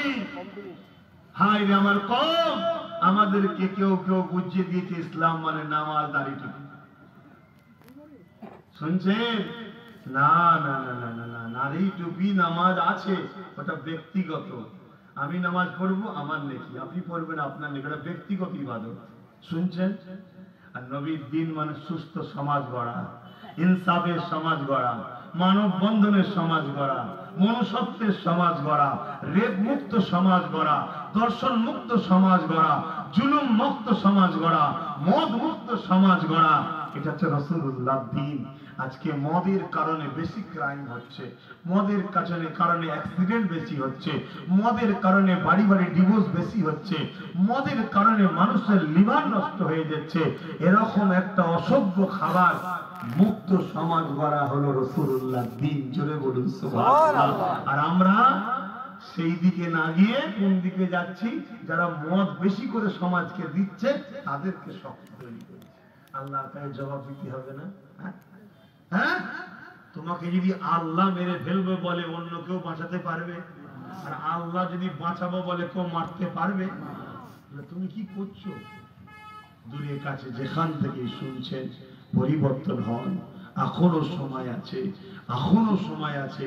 তুমি আমি যদি এই রাস্তায় চলতে থাকি, তোমার আমার কোলের বাচ্চাগুলোকে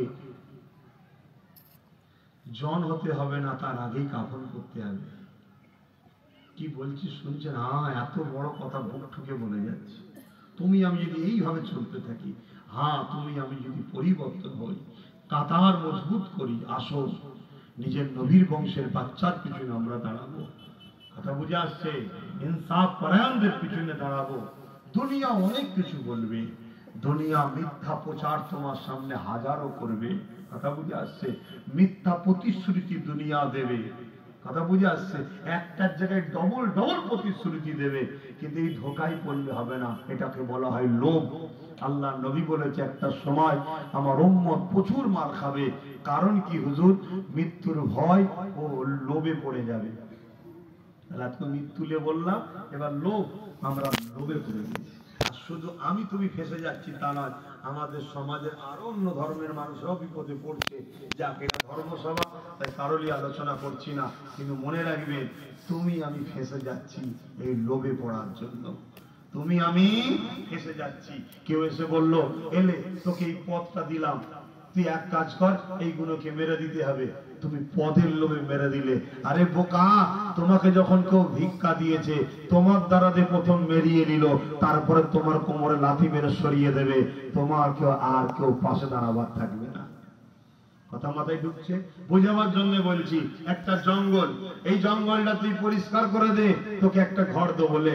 জঙ্গল পরিষ্কার করলে মেহনত করে আর করে, সাপের ভয় বাঘের ভয় সব অপেক্ষা করে মেহনত করে জঙ্গল পরিষ্কার করে একটা ঘরের আছে, একটা ঘর দিলে বাকি জায়গায় সব তারা বসবাস করলো।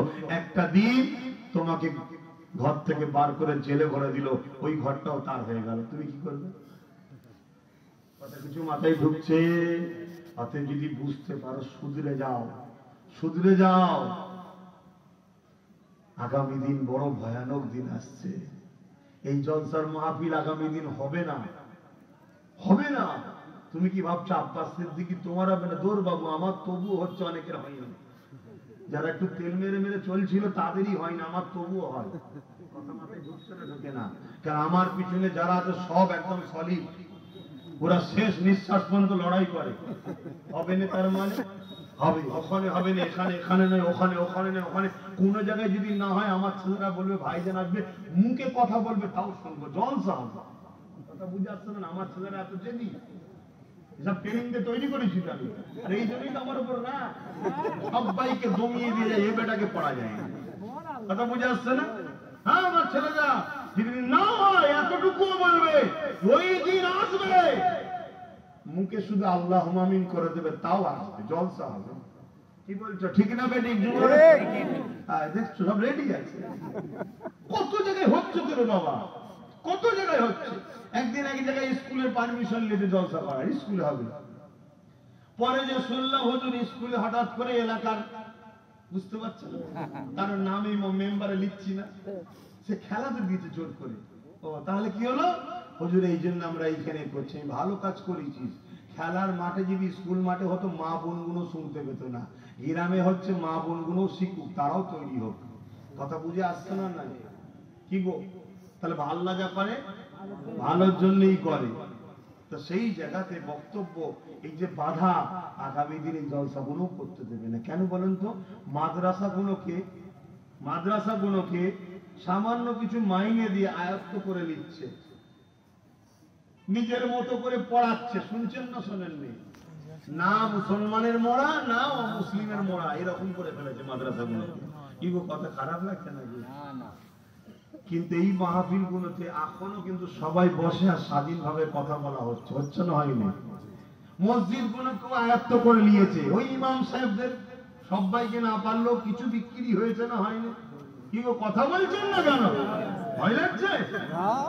কিনে ফেলেছে, সব জায়গাগুলো দখল করে নিয়েছে, কিন্তু এই জায়গাটাকে এখনো পাচ্ছে না। কিন্তু এর মধ্যে আবার অনেক উলামাদের ঘরেও কিনে নিয়েছে। যে উলামাদের ঘরে কিনে নিয়েছে তারা আগামী দিনে এমনি ঘরে বসে থাকবে, কিছু করার নেই। কথা বুঝে আসছে না? নাই। কিন্তু যাদেরকে কিনতে পারেন তারা তো বেরোবে, তাদের উপর অনেক ঝড়ঝাপটা হবে। তাদেরকে যারা নিয়ে আসবে তাদের উপর অনেক ঝড়ঝাপটা হবে।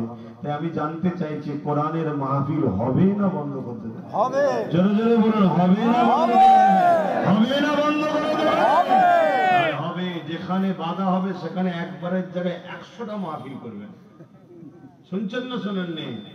একটা বন্ধ করলে 100টা করবেন, পাল্টা পাল্টা রোজ হবে। তবে দেখবেন শয়তান এমনি ঠান্ডা হয়ে গেছে। এর একটা উদাহরণ দিয়েছে।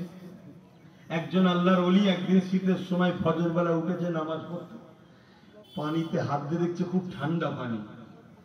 মনে মনে বলছে একটু তায়াম্মুম করলে হয় না, পানিটা খুব ঠান্ডা। মন বলছে। আল্লাহর ওলি বলছে, ওরে শয়তান, তুই আমাকে আল্লাহ থেকে সরাচ্ছিস। যে গোসল করে এসেছে ওই ঠান্ডার সময়, যে পুকুরে যে গোসল করে এসেছে, পরের দিন থেকে উঠার পরে মন বলছে উঁচু তাড়াতাড়ি করে নাও, পানিতেই করো, কোনো অসুবিধে নেই। কেন বলেন তো?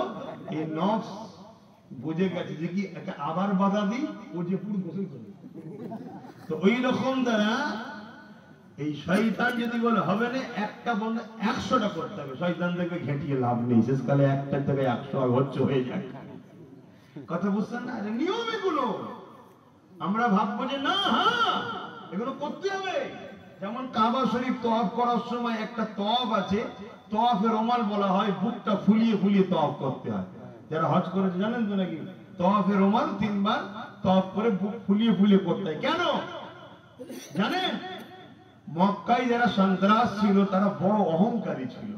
তারা ভেবেছিল আমাদেরকে কেউ মিটাতে, আজকে যেমন কিছু অহংকারী আছে, আমাদেরকে কেউ মিটাতে পারবে না। কোথায় পুলিশ পাঠাতে হয় হুঁশ থাকে না, তাই না? এরকম সব তখন ছিল যে কেউ মিটাতে পারবে না। যখন মক্কা দখল হয়ে গেল, রাসূলুল্লাহ বললেন, ওরা সব গোল করে চতুর্দিক দিয়ে দেখছে, নবী পাক বলেন ওরা বড় অহংকারী। অহংকারীকে সামনে অহংকার দেখাতে হয়, তবে সে বুঝবে অহংকারটা কত খারাপ জিনিস। কথা বুঝছেন না? বুঝেন না? তোমার একটা কেউ হাত কেটে নিল, কি কষ্টটা তোমার হচ্ছে ওই লোকটা বুঝতে পারবে যতক্ষণ না তার একটা কাটা, তখন সে বুঝবে যে আরে কি কষ্ট। আর যদি ছেড়ে দাও, ও 1000 জনের কাটতে থাকবে। শুনছেন কেন? সে কষ্ট বুঝতে পারছে না। তো অহংকারীর সামনে অহংকার দেখাতে হয়। কেউ তোমার সামনে পায়ের উপরে পা দিয়ে বসে আছে, তোমারও উচিত আরো ভালো তারে দিয়ে একদম মুখের কাছে লড়া। আমি করি, আর যে ভালোভাবে থাকে আমি তার সামনে ভালোভাবে থাকি। কথা মাথায় ঢুকছে না? ঢোকে না কেন? ওকে বুঝানো দরকার যে অহংকার কত খারাপ জিনিস। অহংকার একমাত্র আল্লাহর মানায়। অহংকার হচ্ছে আল্লাহর চাদর। কেন? তিনি খোদ মালিক। আমাদের আছেটা কি? প্রতিদিন সকালে উঠে মেথর হতে হয় আমাদের ঘরে। কি গো, হতে হয় না? হয় না? বুঝতে পারছেন তো? প্রতিদিন সকালে উঠে মেথর সাজতে হয়। তার আবার অহংকার কিছু? একটু হুজুর হয়ে গেছি বলে অহংকার দেখালে হবে? অহংকার একমাত্র বানায় আল্লাহর। আল্লাহ বলছে অহংকার হলো আমার চাদর, যে অহংকার করে তাকে আমি ছাড়ি না। কথা মাথায় ঢুকছে? তো আসুন একটু সালাত ও সালাম দিয়ে, আর রোদ এবার মুখে লাগছে। হে নবী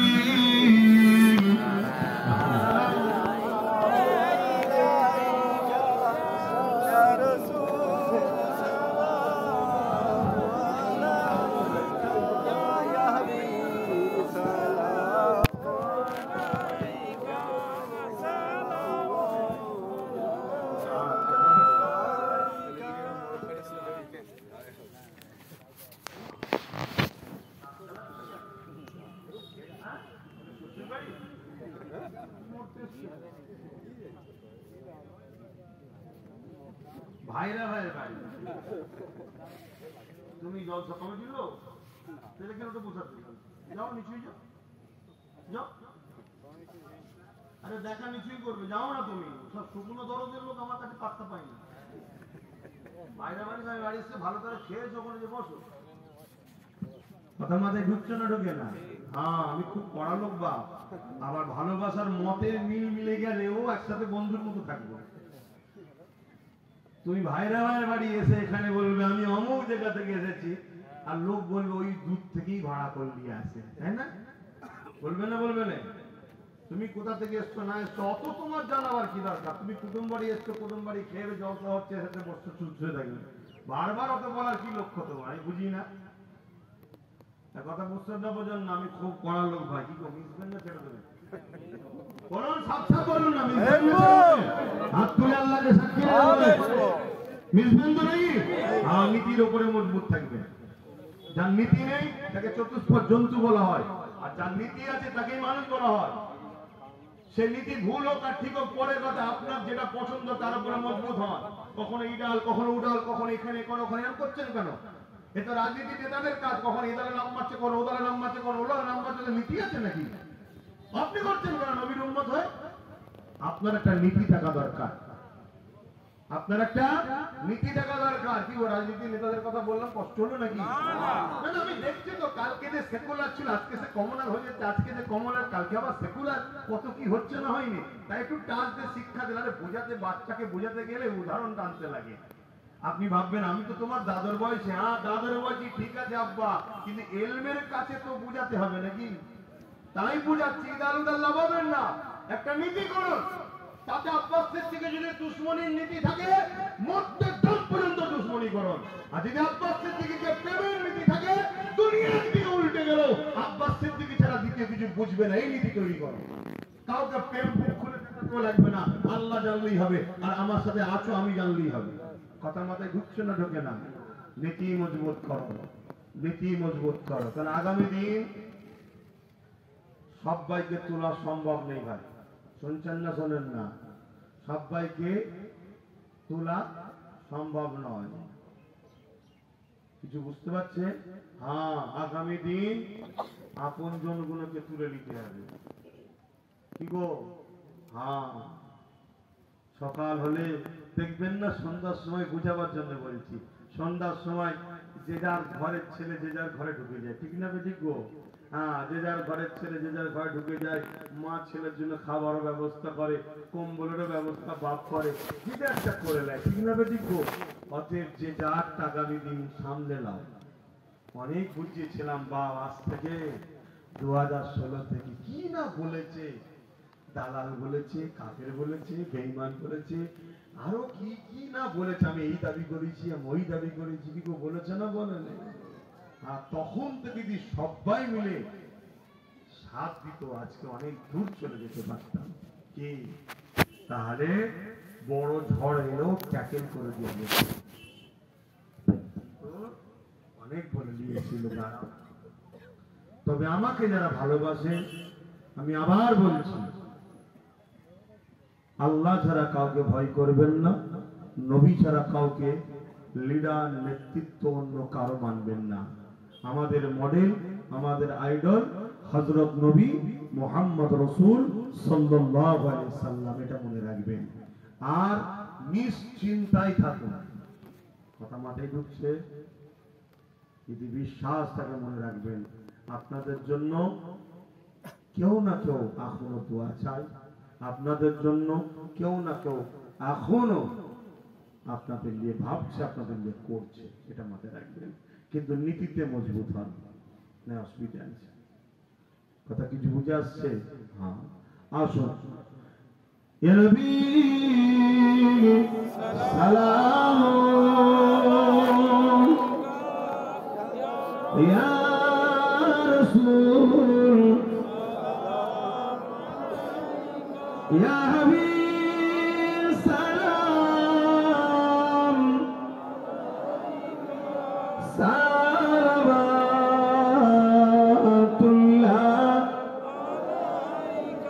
কঠিন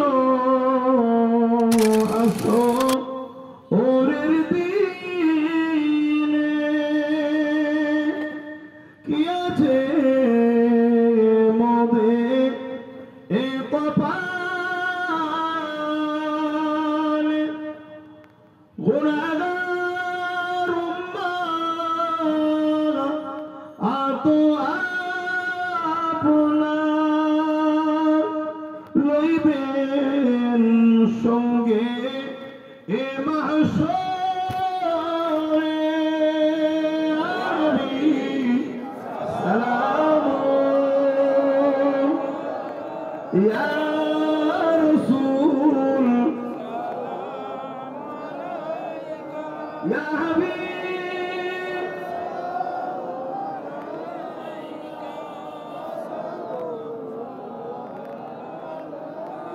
يا نبي مدينة হতে সব কিছুই পারেন দেখিতে মোদের লাশ কবরে রাখিলে লইবেন আপন করে নবী সালাম ইয়া রাসূল ইয়া হাবিব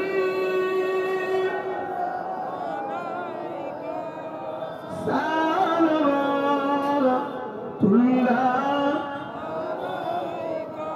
পড়িল আল্লাহ আরো বাণী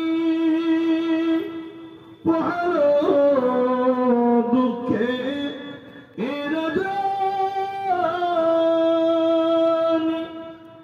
হইল জগৎ অনুরানী আমিনার নয়নের বাণী ইয়া নবী সালাম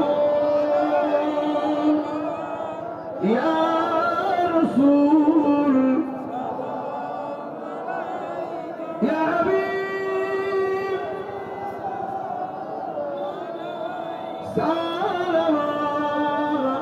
সালাওয়াতুল্লাহ। আমার বাপ জানেরা, আমার কথাই কি আপনারা কেউ কষ্ট পেলেন? আপনারাই বলুন, ছেলে পুলের জন্য গার্জেন কষ্ট করে না করে না? পাড়ার সব ছেলের জন্য ভাবে, বাপগুলো বলুন ভাবে? নিজের পরিবার বাচ্চাদের জন্য ভাবেন না ভাবেন না? আমি আপনাদের গার্জেন বলতে পীরের আওলাদ হিসাবে, নবী বংশের খানদান হিসাবে আমি আমার ভালোবাসার মানুষদের জন্য ভাবছি, চেষ্টা করছি। আমার ভালোবাসার মানুষের কাছে একটাই জিনিসের শুধু আশা, নীতিতে মজবুত হন, বিশ্বাসযোগ্য হন, সাথে ছিলেন, সাথে আছেন, সাথে থাকবেন, প্রকাশ্য আর গোপনে হোক। আল্লাহ জানলো, আর আমাকেও একটু জানা দরকার আছে না? কি গো বা ভুল বলছি? তাই একটু পরিচয় দেবেন যে আমি আছি আপনার সাথে। প্রতি শুক্রবার দিন ঘরে থাকি, সকাল 10টা থেকে 12টা পর্যন্ত। যাবেন যখন একটু পরিচয় দেবেন, আছি। আপনার ফেসটাকে তো আমার ক্যামেরায় রাখা দরকার। কি আমি ভুল বলছি? কেন আজ যে নবীর জলসা মিটাতে চায়, দিন মিটাতে চায়, সন্ত্রাসদের পক্ষপাতিত্ব নেয়, কালকে সেবাটা যখন খাদে পড়ে যাবে এসে তো দরদি শাসতে পারে যে আপনার জন্য আমি তো জানতে দিয়েছিলাম, বলতে পারে না? আমার গুণ কি আমার ভাবা দরকার আছে না? নাই? কেন আমি হুজুর হিসাবে আবার বললাম, হুজুর হিসাবে, নবী বংশের আওলাদ হিসাবে বললাম। এতে কি আপনারা শুনে কেউ কষ্ট পেলেন? পেলে কিছু করার নেই। আপনারা আপনাদের জীবনে দেখুন, এই সন্ধ্যার সময় ঘরে অন্য ঘরের ছেলে যদি আপনার বাড়ি রাত্রে থাকতে আসে, খেতে আসে, আপনি দেবেন? একদিন তো ভাল লাগে, একদিন ভাল লাগে, এসে গেছে চলো। বারবার যদি রোজ আসে থাকতে দেবেন? আপনি আপনারটা বুঝছেন, আমি তো আমার পরিবারের কথা বুঝবো নাকি গো? আমার পরিবারে কারা আমার সঙ্গে আছে আর একবার হাত তুলে দেখান। আল্লাহ, এগুলো আমার পরিবার। তোমার নবী বংশের আওলাদ সাক্ষী দিচ্ছে, আল্লাহ এগুলো আমার পরিবার। তুমি দুনিয়ায় এদেরকে আমার সাথে রাখো, পরকালে একসাথে জান্নাত নসিব করো। বলুন আল্লাহুম্মা আমিন। হাত না বান, আপনাদের মা বোনেদের হাত তুলতে লাগবে না। আপনারই তো চায়ের দোকান এদিক ওদিক বেশি আড্ডা দেন, আপনারই সমস্যা বেশি, আপনাদেরই ছন্দ বেশি। বাপ মা আল্লাহ তাআলা সব আমাদের দিকে আছে, ঠিক না বে ঠিক গো?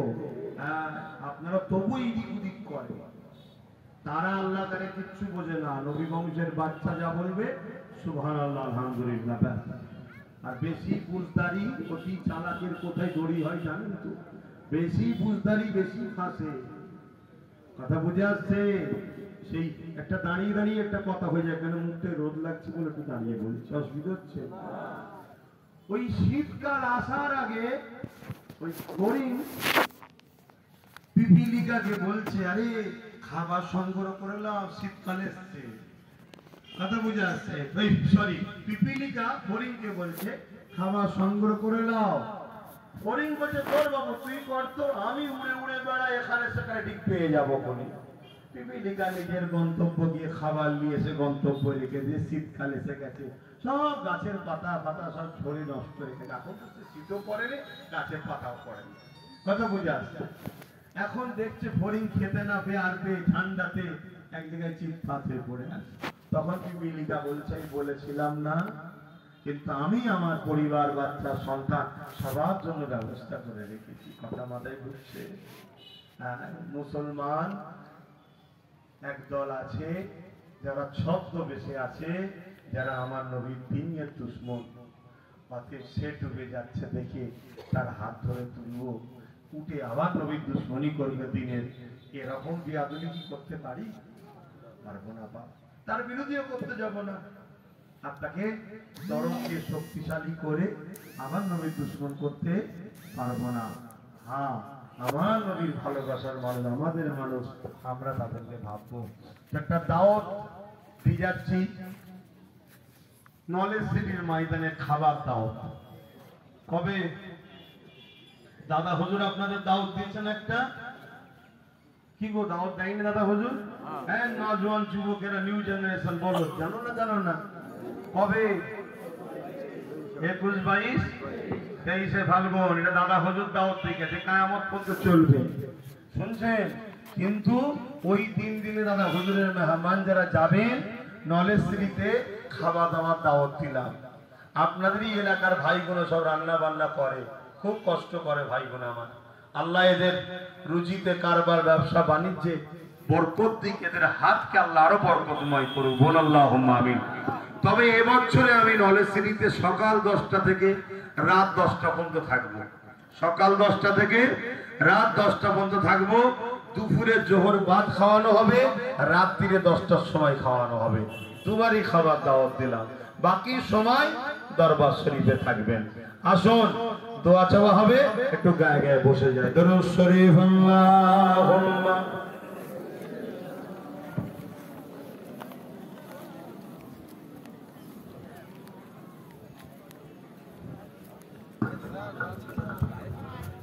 বাপ ভাইরা, দোয়া বাদ এখানে একটা জামাত হবে।